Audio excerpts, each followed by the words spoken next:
My name is Jessica, and I am 31 years old. I started my own business at the age of 25, and although it is still small, I run an app development company. My previous job was in the IT field. The company was not a big one, but it was a time when companies were being created one after another.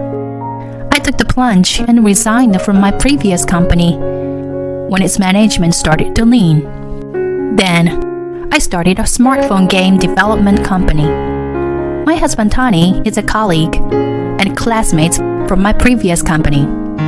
When I retired, I invited a few people to join me, but my husband stayed. And when I said I was going to start my own business, he was very much against it.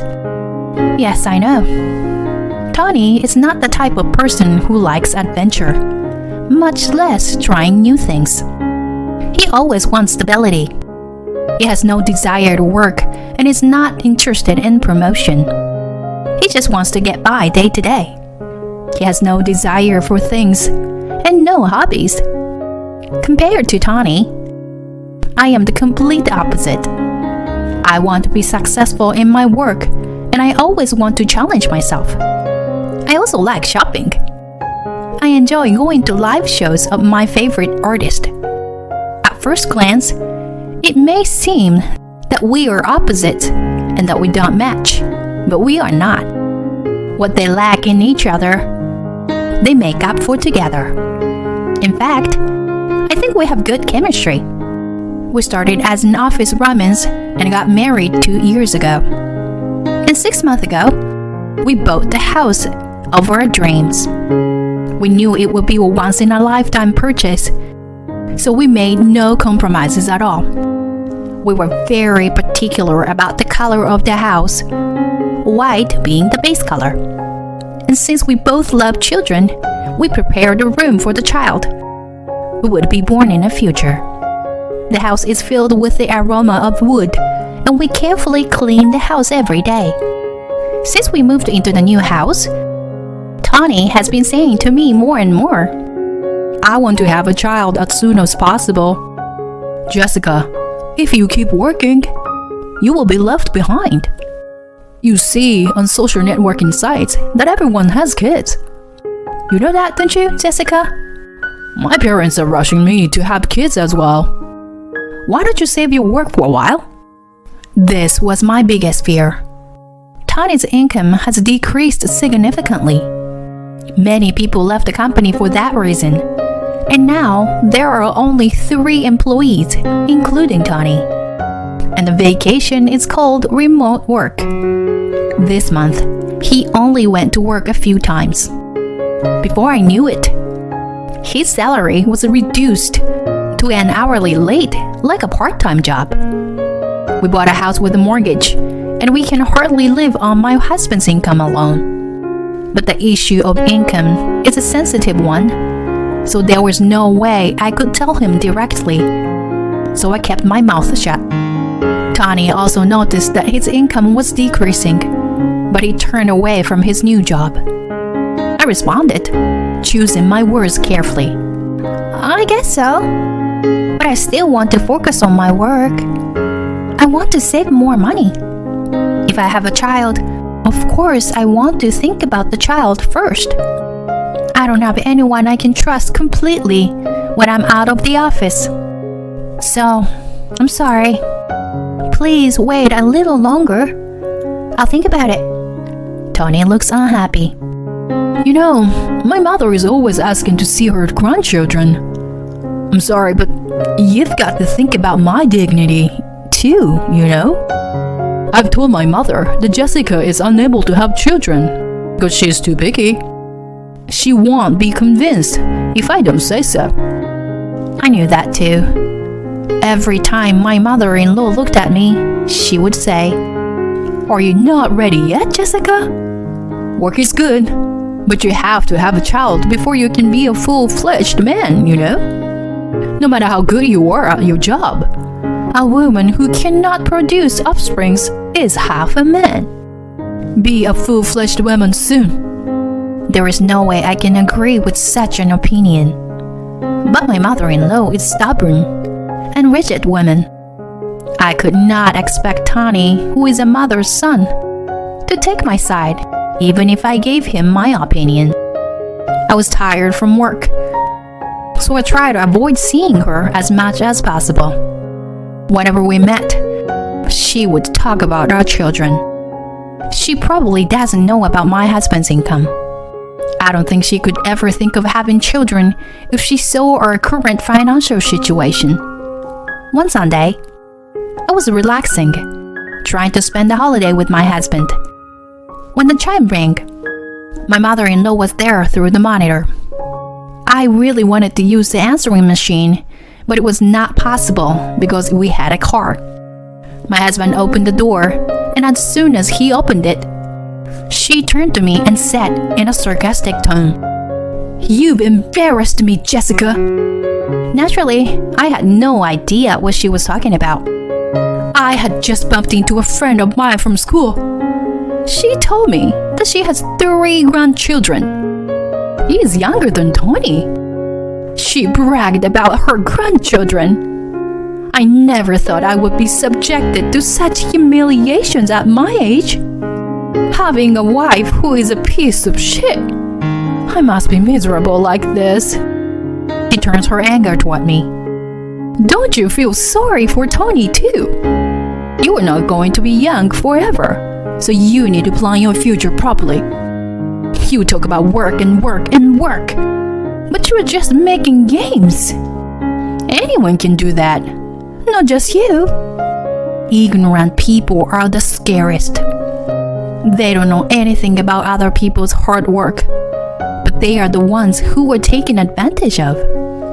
As you can imagine, I couldn't stay silent either. With all due respect, I think you should be aware of your ignorance. I understand that you want to see your grandchildren, and I'm sorry for you felt sad. But I can't keep quiet about my job. It is not a job that just anyone can do. It is unpleasant to hear people talk like that about a game that our employees work hard every day to make. When I said that, my mother-in-law laughed snidely. What are you trying to be so cool about? Is that your game more important or your child? Which is it? If the nerdy games is still important to you, it makes sense.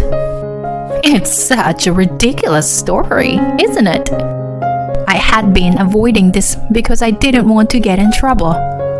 And now I am getting revenge. It makes my head hurt. What is it? Which is more important, that job or me? Such nonsense. It's ridiculous to compare such things. And they are completely different vectors, aren't they? I understand what you're trying to say. But from this point on, it's a married couple story. Please let us come to a conclusion together. I thought my words were a little too strong, but I couldn't stay silent any longer. Tony never defended me and kept silent. Then, my mother-in-law, her face bright red, sniffles and comes at me. You must feel bad for me, right? Tony is too kind to say anything. Don't you think it would be worse if he worked harder than you? I get it. I feel sorry for Tony. I'll live here too. You're building a nursery, even though you can't even have a child. If you don't want to have kids, don't you have that extra room? You are infertile, and we will have plenty of room in a 4-bedroom. I'll move in with you. I was gasping at what she was going to say this time, when Tony opened his mouth. It's true. There's plenty of room, isn't it? I don't want to have kids, so it will be more efficient for me to live with my mother. Jessica is careless. It's good to have someone at home for security. I agree. I was surprised by his statement. I know Tony is a mom's boy, but I didn't think he would go so far out of control without asking my opinion. I was angry too, so I sarcastically said to Tony, Tony, you are at home because of the remote work. I think the security is perfect. If I needed security, I would have hired a professional company to do it. I don't have anything expensive enough to need security. What kind of house are you talking about, Tony? He looked annoyed and turned on me. Can't you see? That kind of attitude discourages me. Jessica's success in becoming independent was just a fluke, wasn't it? Even if I had started my own business at that time, I would have been successful. I would have made a lot of money. The heat in my body quickly cooled down. To tell you the truth, Tony, you can't do it. You've had so many chances to give up on this company. You can't even make your own decisions. It's not that easy to run a company if you can't make a decision on your own. Employees won't follow a boss who doesn't do his job. Tony looks just like his mother-in-law and gets angry at me. You are really an arrogant and not very pretty woman. If she can't even have children, she's a failure as a person. Do you understand? Life has to be passed on to the next generation in a relay system. So if you can't have more than 2 children from me and Jessica, it will lead to a decrease in the population. My mom is right. If you can't listen to her, who is a senior in your life, then you're not worth talking to. You're polishing your arrogance too much. You should live with my mother and let her teach you about that. No one else is going to teach you anything. You need to have your morals drilled into you as a human being. He is saying this in a very righteous way. But I never said I didn't want children in the first place. I just didn't want to have children because there is no way I can live on Tony's earnings alone. In order to protect my mother-in-law's reputation, I've kept quiet about it. But I'm going to reveal it. Please, look at this. Can you say that my arrogance is the reason why we don't have children? With that, I produced a household account book and my husband's and my pay stubs. My mother-in-law stared at it with a mousy expression, and Tony looked impatient. I knew it would be tough for him to show this to her, because his salary is only as much as a student's part-time job. With this amount of money, he would have to pay the mortgage and be the mainstay of the family. It is impossible. I opened my mouth. As you can see, our family's financial situation is made up of 2 people working. I can't think about my children just yet because I don't want them to be miserable or poor. If I want to continue my marriage with Tony, I have to give up now. Then Tony says with an impatient look on his face, I didn't ask you to show Mom your paycheck. Do you really enjoy making me look bad? Then his mother said, A man's income is not everything, you know. Tony's mild-mannered personality makes him a good father.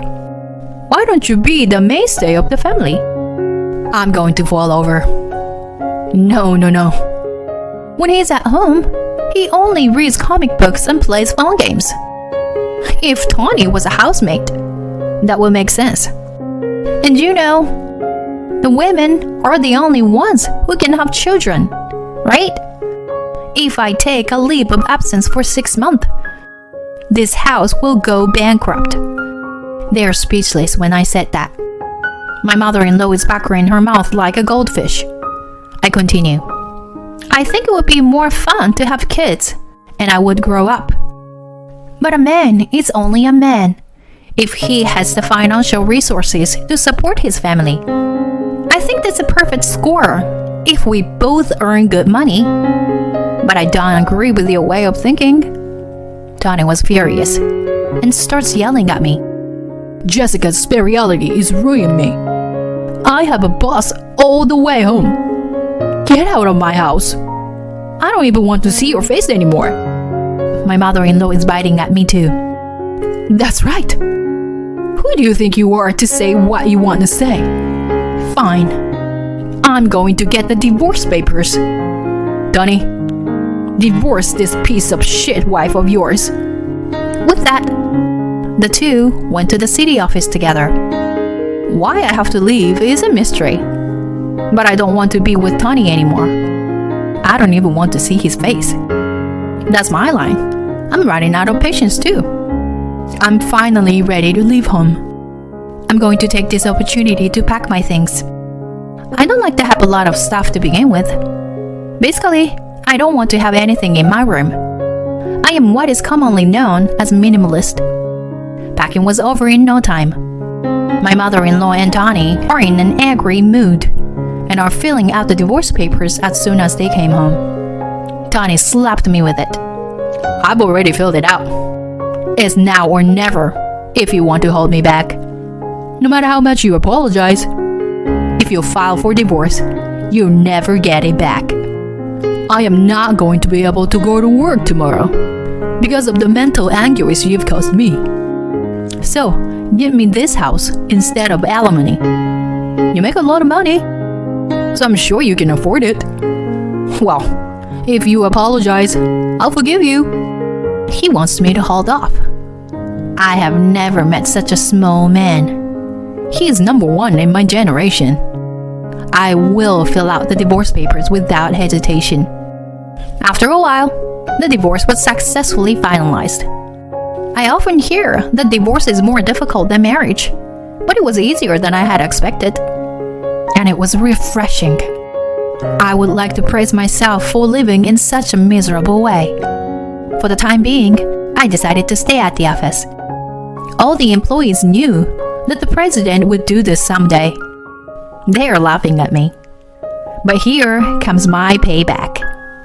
I am not a good-natured person who would pay the mortgage on a house that belongs to someone I hate. There's no reason for me to pay alimony to Tony in the first place. That's right, the house is in my name. Of course, I couldn't get the loan with Tony's salary. After all, I put the house in my name. Therefore, I am the owner. I don't need this house anymore, and I asked my lawyer to join the case to avoid any trouble later on. The common property of the couple will be split 50-50. Of course, the house will be sold.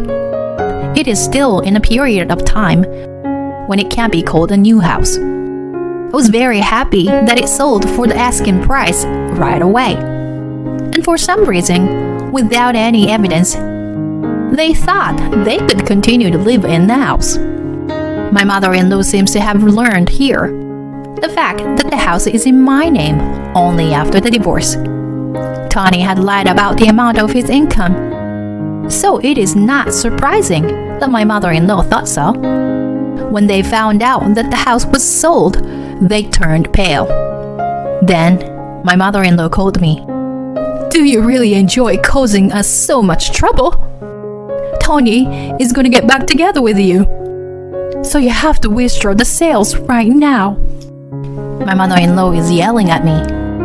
Huh? Get him back? I'm sorry, but no matter how much you pile on, I refuse. I am already a stranger. Then I'll come to your office right now and spread the word about the fact that you are a bad person. Please do, as you please. I'm busy, so please, excuse me. I hang up the phone and immediately reported the matter to the company's exclusive lawyer. The lawyer came, but even though I waited at the company, she never came. I've submitted the voice recorder of the calls when the divorce was discussed, and now to my lawyer. He said it was more than enough material to get alimony. I was in the habit of recording on the voice recorder because of my job. What I am concerned about here is the financial situation of my mother-in-law and Tony. My mother-in-law has never kept a job.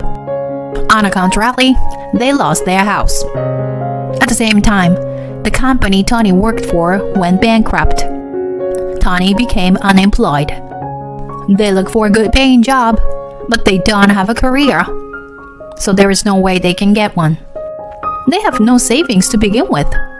So Tony started working as a part-timer for a day job. And then I had a lawyer come in. They bowed down to their relatives and borrowed money to pay the fee in one lump sum.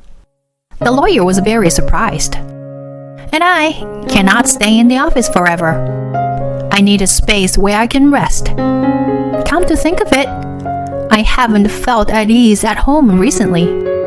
I took the plunge and bought a condominium near my office. I live alone, so I decided to focus on security. My experience with the divorce led me to develop a love simulation game for adults.